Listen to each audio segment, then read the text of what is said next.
What's up, you guys? Welcome back to Sosa's Book Club. Today we will still continue reading from the Grand's Complete Fairy Tale series. And today's short stories are very short, so we will be combining them. So we will be reading The Golden Key, Sharing Joy's Sorrow, and The Nail.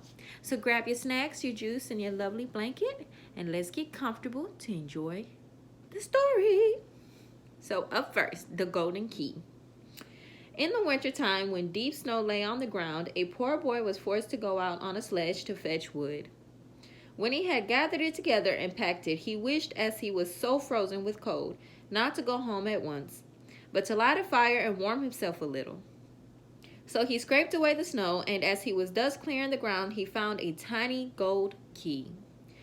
Hereupon he thought that where the key was, the light must be also, and dug in the ground and found an iron chest. If the key does but fit it, no doubt there are precious things in that little box. He searched, but no keyhole was there. At last he discovered one, but so small that it was sorely visible. He tried it, and the key fitted exactly. Then he turned it once around, and now we must wait until he has quite unlocked it and opened the lid, and then we shall learn what wonderful things were lying in that box. The end. Very short story. The next lovely story on the list is Sharing Joy and Sorrow. There once was a tailor who was a quarrelsome fellow, and his wife, who was good, industrious, and pious, never could please him. Whatever she did, he was not satisfied, but grumbled and scolded and knocked her about and beat her. As the authorities at last heard of it, they had summoned and put him in prison in order to make him better. He was kept for a while on bread and water, and then set free again. He was forced, however, to promise not to beat his wife any more, but to live with her in peace and share joy and sorrow with her as married people ought to do. All went on well for a time, but then he fell into his old ways and was surly and quarrelsome. And because he dared not beat her, he would seize her by the hair and tear it out. The woman escaped from him and sprang out into the yard, but he ran after her with his yard measure and scissors and chased her about and threw the yard measure and scissors at her. And whatever else came his way, he threw at her as well. When he hit her, he laughed, and when he missed her, he stormed and swore. This went on so long that the neighbors came to the wife's assistance. The tailor was again summoned before the magistrates and reminded of his promise. Dear gentlemen, said he, I have kept my word. I have not beaten her, but I have shared joy and sorrow with her.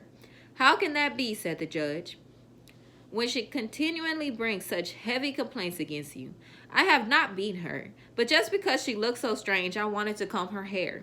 With my hand, she, however, got away from me and left me quite spitefully. Then I hurried after her, and in order to bring her back to her duty, I threw at her as a well-meant admonition whatever came readily to hand. I have shared joy and sorrow with her also, for whenever I hit her, I was full of joy, and she of sorrow, and if I missed her, then she was joyful, and I sorry. The judges were not satisfied with this answer, but gave him the reward he deserved. First of all, I don't like this story because nobody should be in an abusive relationship, physically, mentally, at all. That is absolutely horrible. I understand that sometimes it's hard to leave those situations, but if you can get out, get out. Your life matters, your mental health matters, your physical health matters. And this story right here is nothing but full of abuse. So get out of that abusive relationship, y'all. Please. Find help, seek help, talk to somebody, run. Support yourself, support your mental health, support your physical health. I love y'all. Stay safe. The third lovely story is The Nail.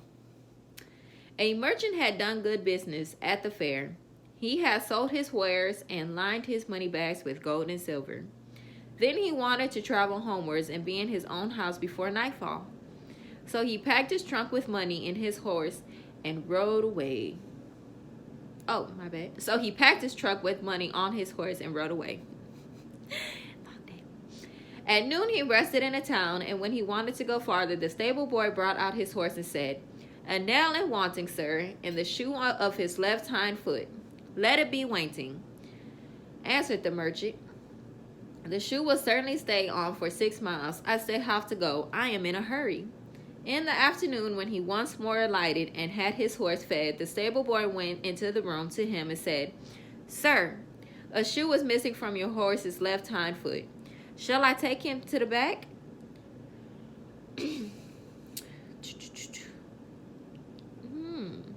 Let it still be wanting, answered man. The horse can very well hold out for a couple of miles. With the remain, I am in haste.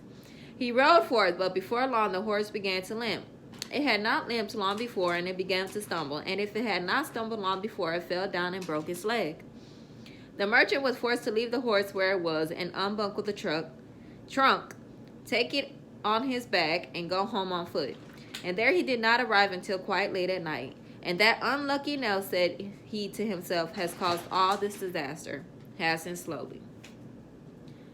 So the importance of this short story is sometimes you have to give in to allow stuff. Instead of fixing the horse's shoe and allowing the merchant and the blacksmith to fix the horse's shoe, he decided to keep pushing the horse, knowing the horse wasn't able to. He believed that horse wasn't able to, but he left the horse there to die.